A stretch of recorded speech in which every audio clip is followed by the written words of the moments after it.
जरासंध वाला कहानी, ठीक है। तो यहाँ पे जो है भारत में भरत नाम करके राजा रहेगा और इसका भारतीयों के साथ में युद्ध होता रहेगा, ठीक है। चलिए ये अभी आगे चलेगा, यहां तक समझ में आ गया। आप थोड़ा हम लोग इसका सामाजिक संरचना को पढ़ लेते हैं।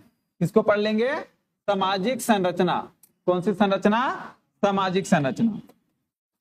देखिए इसकी सामाजिक संरचना उस समय कैसी थी, देखा जाए तो इसकी सामाजिक संरचना जो उस समय थी, इसकी जानकारी हम लोग को ऋग्वेद से ही मिलता है। किससे मिलता है? अभी हम तो पहले बताए हैं कि इस काल का नाम ही ऋग्वेद रखा गया है, और ऐसा इसलिए रखा गया है क्योंकि इसकी पूरी तरह से जानकारी हम लोग को किससे मिलती है? ऋग्वेद से। ऋग्वेद में कुल 10 चैप्टर है जिसको मंडल कहा जाता है, समझ में आया ना। और उसमें बहुत सारा ऋचाएं लिखा गया है। ऋचाएं मतलब प्रार्थना लिखा गया है, जो 1028 है।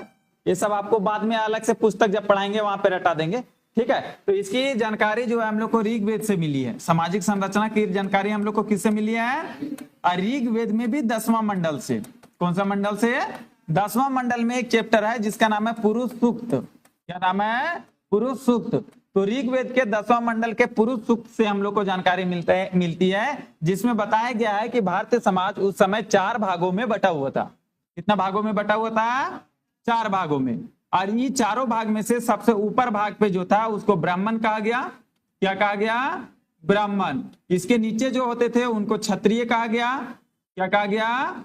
क्षत्रिय। और क्षत्रिय के नीचे जो हुआ करते थे उनको वैश्य कहा गया। क्या कहा गया? वैश्य। और वैश्य के नीचे जो होते थे उनको शूद्र कहा गया। क्या कहा गया?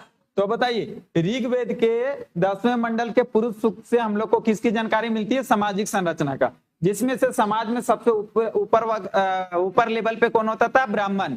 उसके नीचे क्षत्रिय, और उसके नीचे शूद्र। और इसी को वर्णा सिस्टम कहा गया, वर्णा प्रणाली। इसी को क्या कहा गया? वर्णा प्रणाली। क्या कहा गया इसको? वर्णा प्रणाली। तो उस समय कितने वर्ण थे? कुल 4 वर्ण थे। देखिए कितने वर्ण थे? कितने वर्ण थे?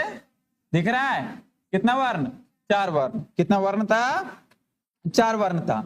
बोला ये पुरुष सूक्त में जो 10वां मंडल में ऋग्वेद से जानकारी मिला है, इसमें बोला गया कि भारत में जो 4 वर्ण उस समय थे, ये चारों वर्ण में जो ब्राह्मण, क्षत्रिय, वैश्य और शूद्र थे, ये चारों की उत्पत्ति एक पुरुष से हुआ है। कितना पुरुष से हुआ है? एक ही पुरुष के शरीर से हुआ है, और शरीर के अलग अलग अंगों से हुआ है, ऐसा बताया गया है। जिसमें बताया गया है कि पुरुष के जो है से मुख से, किससे? मुख से ब्राह्मण का उत्पत्ति हुआ है। भुजाओं से, हाथ से क्षत्रियों का उत्पत्ति हुआ है। भुजाओं से किसका उत्पत्ति हुआ है?